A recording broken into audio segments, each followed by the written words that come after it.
Assalamualaikum warahmatullahi wabarakatuh. Salam berjumpa dan salam bertemu lagi bersama channel aku Garuda Muda. Piye kabare? Bagaimana kabarnya? Semoga baik-baik saja, sehat selalu dan dilancarkan rezekinya. Amin amin ya robbal alamin, bos. Bos, melihat prestasi tim nasional Indonesia saat ini yang berkembang secara signifikan, mulai dari level senior maupun level junior.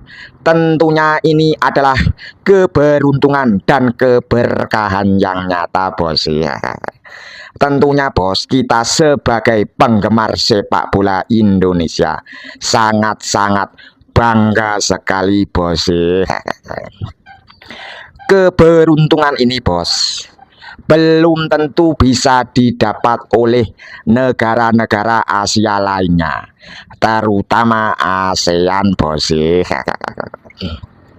Biasanya ya, bos, tim nasional yang berprestasi itu jika di negara lain itu bisa dilihat dari kompetisi liganya yang bagus, terus ke bawah lagi pembinaan bakat-bakat pemuda yang bagus pula, dan terus ke bawah lagi infrastrukturnya yang memadai dan benar-benar bagus, bos.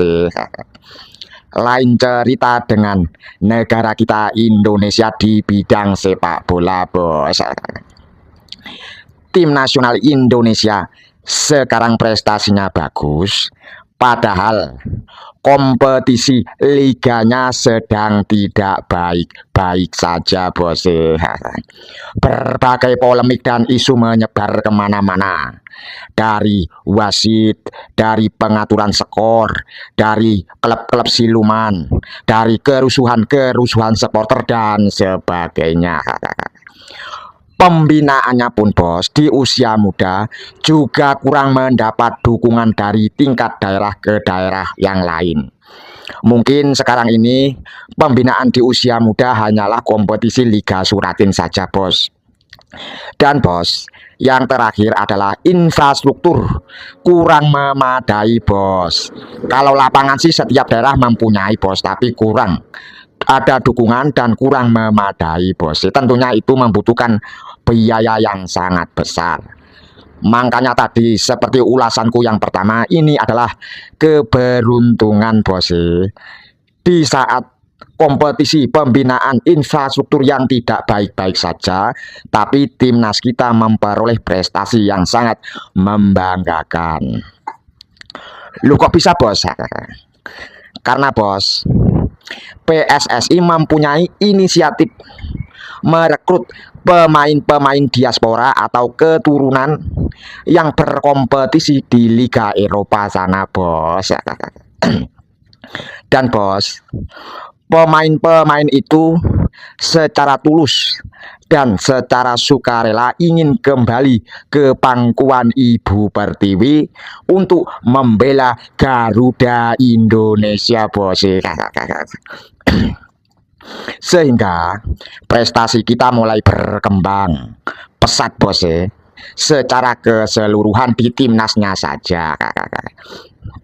Tapi, bos, ini adalah strategi jangka pendek, bos. Mungkin tidak selamanya kita harus mengandalkan pemain-pemain diaspora saja, bos. Kita harus membangun strategi jangka panjang. Dengan cara apa, bos? Yaitu, bos, memperbaiki sistem kompetisi dari Liga Indonesia itu sendiri. Pembinaannya disebarluaskan, tidak hanya satu daerah ke daerah lain saja, tapi menyeluruh, bos, dan harus mendapat dukungan dari semua pihak. Pembinaan usia muda. Terus yang ketiga, kembali lagi, infrastrukturnya harus benar-benar memadai, bos. Oke, bos, ini adalah PR PSSI dan kita semua tentunya, bos. Bayangin saja, bos, bila mana keseluruhan pemain-pemain tim nasional Indonesia saat ini diisi pemain-pemain lokal dari kompetisi liga yang semrawut plus amburadul ini. Kayaknya saya tidak menjamin, bos, jika tim nasional Indonesia sampai di posisi saat ini prestasinya, bos.